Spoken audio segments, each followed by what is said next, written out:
Okay, hi everyone. Welcome to the first set of parallel sessions. I'm just going to hand straight over to Louise. Welcome, Louise.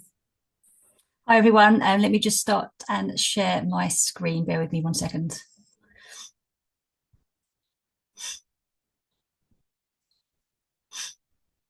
Okay, can everyone see that okay? Yep, we can. Fantastic, thank you. Okay, so good afternoon. As I say, I'm Louise Savage and I'm currently the collections coordinator at King's College London. But in this presentation, I will be speaking about the research I conducted for my recent dissertation, which formed a requirement of my Masters in Library and Information Studies. Entitled Unsafe in Safe Spaces, my research aimed to explore and understand a bit better the experiences of women employed or volunteering in academic and research libraries.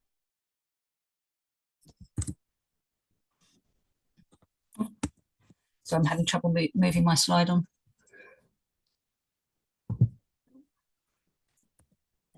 Okay. Firstly, I will talk about the background to my research, including outlining the motivations for undertaking and then a brief historical context of the topic under scrutiny. Next, I'll give a little information related to my methodology. I will use the remainder of my presentation to focus on my findings, what I discovered and the data collected, and explain some implications resulting from what I found. So, libraries. Most, if not all of you listening today, are familiar with libraries in their many guises. Libraries have been hailed in recent times as safe spaces for people to retreat to in order to research and study. Libraries have been celebrated for being spaces where female and male patrons, emphasis on patrons, can feel safe working alone. Indeed, much research has already been conducted regarding user experience and the safety of female patrons using academic and research libraries and the spaces they encompass. And this research is important, and I'm not diminishing this. We need to ensure the safety of our people using our library spaces. However, and this is where my research is focused, employed or volunteering within academic library spaces has been underrepresented in library and information studies. My research aimed to fill this gap by exploring whether women feel safe working in academic and research libraries in the UK, with a special focus on the quote unquote library as space and library building modification. Additional inspiration for my research topic came from my reading of Caroline Criado Perez's 2019 book, Invisible Women, Exposing Data Bias in a World Designed for Men. Criado Perez cites resulting in threats to women's physical and personal safety in the workplace and ascribes the dangers of not considering women in workplace space planning and the direct effect upon women being able to carry out their jobs well and safely. She writes, when planners fail to account for gender, public spaces become male spaces by default. To add, I have lived experience as a woman working in academic library spaces in which I have felt physically unsafe. So where are we historically in terms of academic libraries and library spaces? If we think of academic libraries from a historical perspective, these libraries and those spaces have typically been the domain of the male, including that of their internal design and the arrangement of space, I would argue, to the detriment of the personal and physical safety of women working within them today. What we know as academic libraries of the past, which still presently exist, were designed by and for men and their collections with little to no thought of the needs of women working within. Spoiler alert, women weren't permitted. We are often left with ill thought out library spaces leading to safety breaches and feelings of being unsafe among the majority of people employed or volunteering within them, women. The Chartered Institute of Library and Information Professionals 2023 Workforce Survey established that 75% of library workers are female. So what was my approach in exploring the workplace experiences of women who work or volunteer in academic libraries? What did my research show? Do women feel safe? I used two research methods to answer this question. Firstly, I conducted a survey of academic and research library workers. Respondents did not need to be qualified librarians, nor have library or librarian in their job title. were used to allow free text responses to document and elaborate upon their experiences of working in their library and how safe they felt, in addition to multiple choice questions. It may be helpful here to ascribe some definitions used in my research. I've referenced safety in two distinct ways. Personal safety refers to the capability with which a person can carry out their daily life without fear of threat or harassment. So within an academic and research library workplace context, this includes interactions with library patrons and the implications of working alone and the perception, real or otherwise, of no-go areas within the library. Physical safety refers to physical objects and the physical environment, including library furniture and specialist workplace equipment, and the degree of harm posed by these objects, incorporating health and safety issues.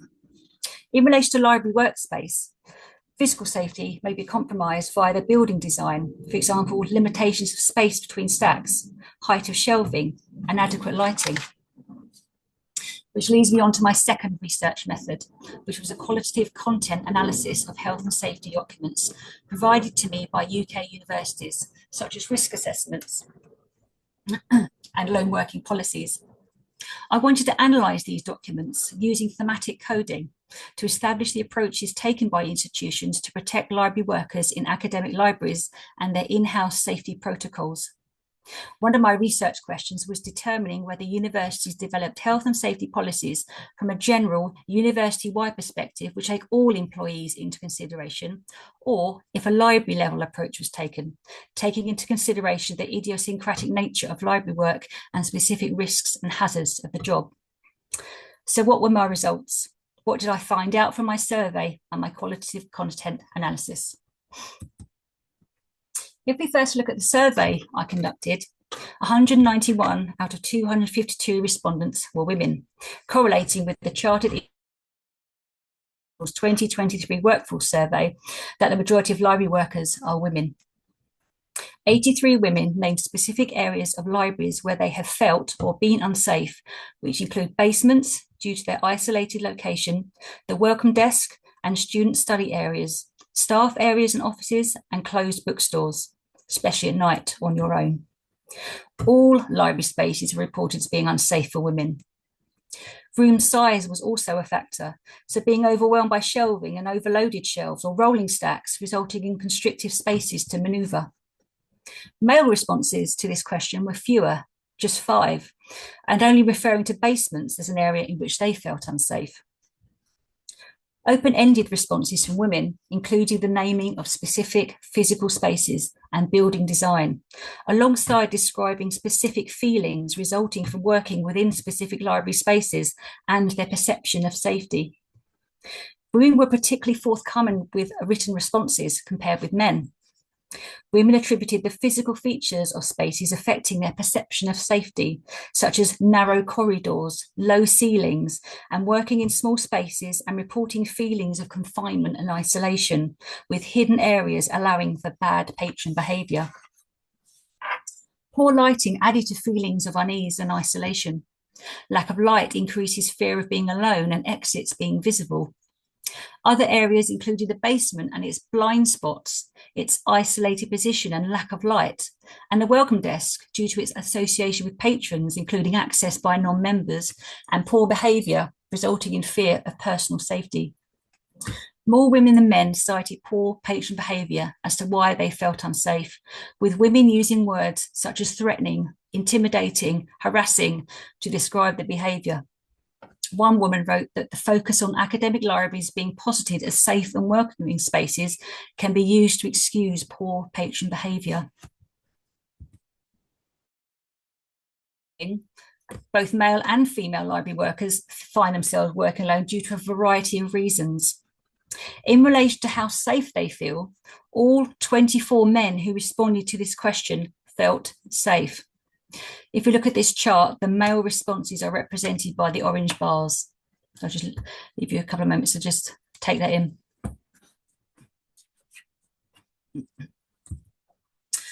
So the factors which affect how safe respondents feel working alone are Women remarked that lone working has now been normalised and indicated that the accessibility of the library space to exits was a factor in feeling safe when working alone.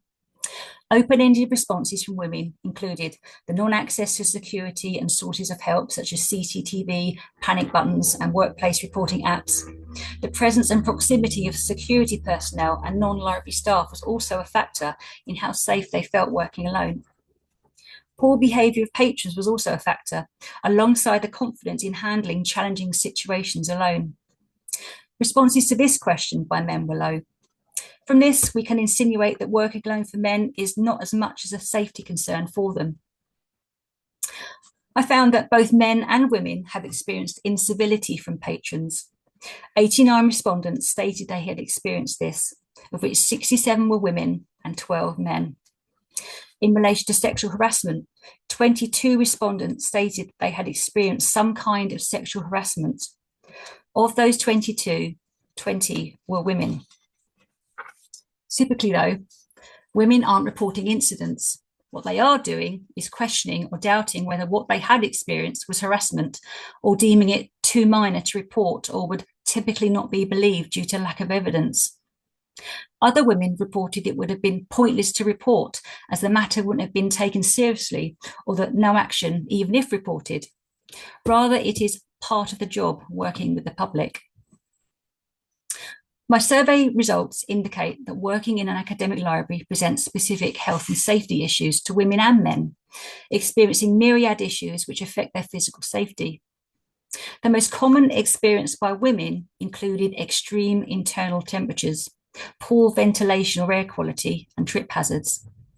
Other health and safety issues affecting physical safety of women included library-specific issues related to old or broken equipment, working at height, and manual handling.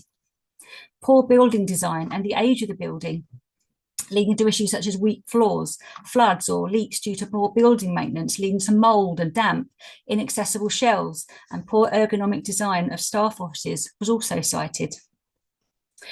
However, when it comes to reporting health and safety breaches in academic and research libraries, respondents understand their university's reporting procedures. Women stated that access to support, including good security and reporting procedures, is important, and supportive management is key. They can influence how safe their staff feel in responding to incidents. On the question of working in heritage buildings, so those library spaces not originally built to house a library, women and men report that there are potential hazards resulting in working in such spaces. The issue that affected most library workers in buildings built in the 19th, 20th and 21st centuries is the extremes of temperatures experienced and poor air quality. Now, this could be due to maintaining an internal temperature adequate for patrons, balanced with the need to supply a temperate climate for book preservation in archives and basement areas. 86 women provided additional comments related to what they perceived to be the potential hazards of working in heritage buildings, and cited the climatic atmosphere and poor climate control to be a hazard, again resulting in mould or damp and difficulty in moderating the temperature and heater control, including ventilation and build-up of dust. 65 women alluded to the limitations of the building space and lack of design in terms of adaptation of the building, with libraries in heritage buildings fitting to the space. These issues included awkward shapes, dead ends, and narrow spaces, low height corridors. 8 females referred specifically to stairs, spiral staircase, narrow stairs being problematic, the room size and the inability to expand space due to listing state the idea of retrofitting and not future-proofing the space. Additionally, comments were made regarding the age of an academic library building, which is desirable but impractical. Spaces may look beautiful, but are not ideal for books, and staff have been normalised to work in unsafe spaces and situations. Finally, a woman wrote that library spaces are predominantly female, but not enough thought is put into designing services and spaces that support feelings and safety of women. Instead, women must adapt or change the way and where they work. Now to the second strand of my research, the qualitative content analysis. I undertook coding of the health and safety documents received and established some themes, which I will now explore. Responses from universities to my request for health and safety policy documents fell into two broad categories. First, those which had dedicated health and safety documents, such as risk assessments or risk registers, which were written specifically for or by their library service. And secondly, those which formed more of a generic health and safety guidance or procedures and policies for university employees. I received 24 documents which were written specifically to define health and safety policies and guidance in named academic libraries or the library service of a particular university. These library-specific documents covered accidents, so first aid and incidents, personal safety, and the security of working in library buildings, lone worker or working policies, and risk assessments, fire and evacuation procedures, and detailed library role-related risk assessments. Role-related risk assessments identify specific hazards or risks associated with, but not exclusive to, working in academic libraries, including display screen equipment, so DSE, shelving and tidying, handling reserve stock, one specifically dealing with shelving and trolley and kick steps, a pamphlet including manual handling for librarians, and then named risk assessments for library and student service offices and library and student services and public space and library teaching. If we look at lone worker documents, 5 received were written specifically for an academic library, the remainder being generic university-wide policies and procedures. However, library-specific lone working policies, procedures and risk assessments in place at academic libraries are not typical, but those I analysed were diverse and unique to suit the building spaces of the library. Indeed, 12 universities acknowledged that libraries can be hazardous workplaces within library-specific risk assessments or equivalent. Hazards referenced in specific library risk assessments and registers included the use of step ladders, working at height, access to basement and stores, receipt of suspect packages, volume of customers resulting in workplace stress of library staff and risk to personal safety, flooding and management of, manual handling accidents, slip trips, injuries, and isolation in case of incident occurring when working alone. Other hazards include working with display screen or electrical equipment, especially by untrained staff or inappropriate use. A handful of universities provided the degree of risk to staff working in academic libraries via risk assessment matrices. 5 universities deemed the risk low, 2 deemed it a medium risk, citing lone working and working at height, and 1 stated it was high risk due to working at height. 15 universities provided documents which outline procedures and guidance in the event of harassment and violence occurring in the workplace. Many are dealt with in generic lone working documents. 6 universities explicitly mention threats presented to library staff and patrons within their risk assessments, including physical violence and antisocial behaviour. All have procedures in place to report incidents. So based on the results of my survey and the content analysis of health from universities, it is apparent that there are gender differences in the perception of personal safety, and women experience and perceive personal safety in the workplace, such as lone working, for example, differently from men. Secondly, it appears that academic library design impacts upon the physical safety of women who acknowledged in my study that they had experienced additional physical safety incidents to men, and health and safety issues from poor library building design, modification, and use of space. Thirdly, my results have established that from the health and safety policy documents I received and the resultant content analysis indicates that such policies are more likely to be written as generic university-wide documents for all university staff to adhere to, rather than devised and written by the library service management. Library-specific documents appear to have been drawn up specifically to manage the idiosyncratic and distinctive nature of library work and to assist library workers in navigating those buildings and problematic spaces. So if we look in a bit more detail at my first finding, that women perceive and experience the academic and research library as an unsafe space when assessed against male perceptions and experiences, a lot of information was garnered from respondents' written responses to open-ended questions. They were notably more accommodating in providing descriptive and detailed comments in open-ended questions about perceptions of safety. It could be asserted from this that personal safety and perceptions of safety are more prominent concerns for women, leading them to share more pervasive insights in these areas. Women are often primed to be aware of their own personal safety, especially when placed in spaces and situations which could be perceived as being potentially unsafe. This could lead to women elaborating more extensively on their experiences and perceptions than men, as I found in my survey, as safety is a foremost concern for them, and they welcome the opportunity to verbalise their concerns via an outlet such as a survey about workplace safety and experiences. If we conduct a meta-analysis of specific open-ended responses to the question regarding factors affecting how safe library workers feel working alone, comparing male and female responses, the worded responses from women are overwhelming. 550 words compared with just 10 from men, with women wanting to emphasise their experience via their written response.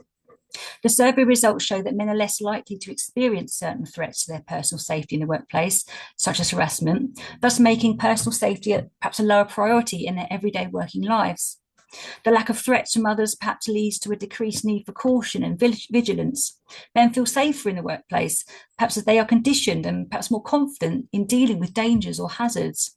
Personal safety isn't at the forefront of their minds, and they don't report within a survey something which isn't being experienced or perceived to be an issue by them.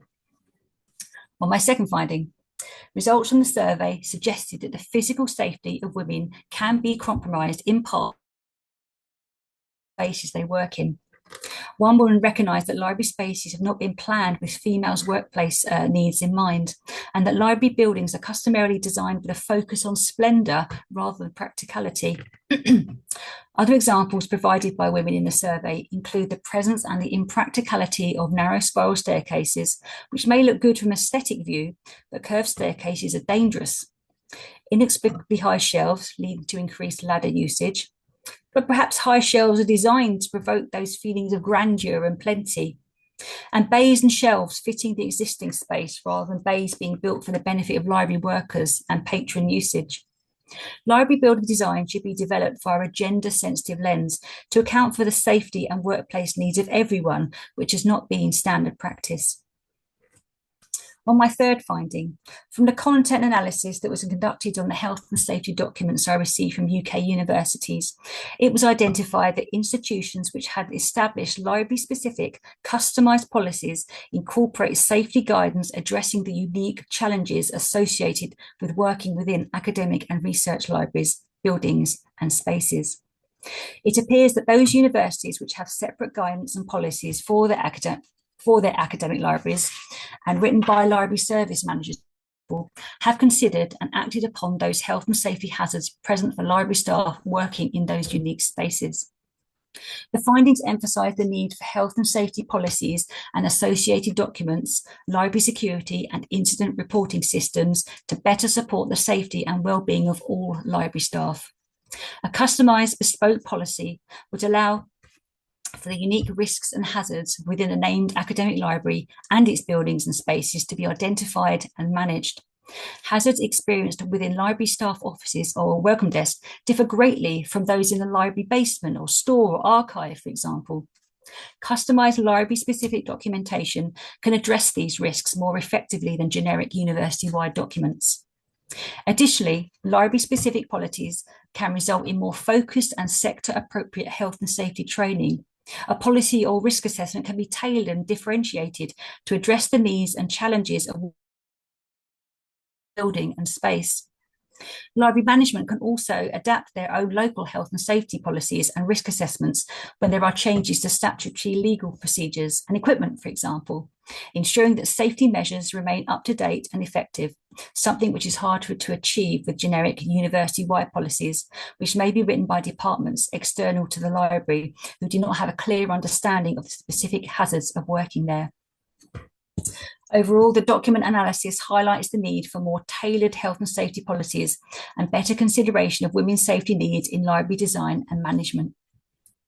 It is hoped that my research contributes to the field of library and information studies by focusing on the workplace experience of women and expanding the scope of safety concerns beyond personal safety to include broader gender-specific physical risks, establishing a foundation for further critical feminist research in library and information studies.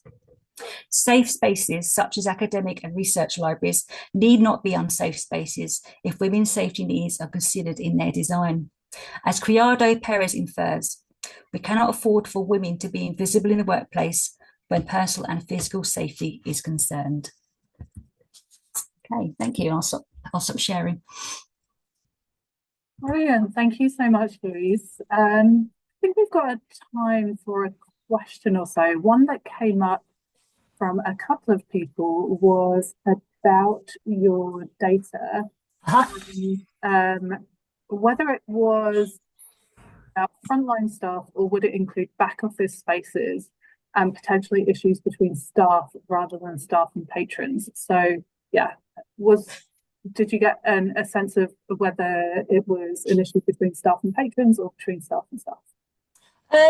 So to reiterate, so my survey, it was open to anyone who works in a library space. So whether that's the back office, whether that's frontline, whether that's in a basic archive, special collection space, and similarly in research libraries as well. So I wanted to kind of encompass everyone who worked in those spaces. So male, female, and also I had responses from trans people as well. However, my focus was on women's perceptions and experiences of safety.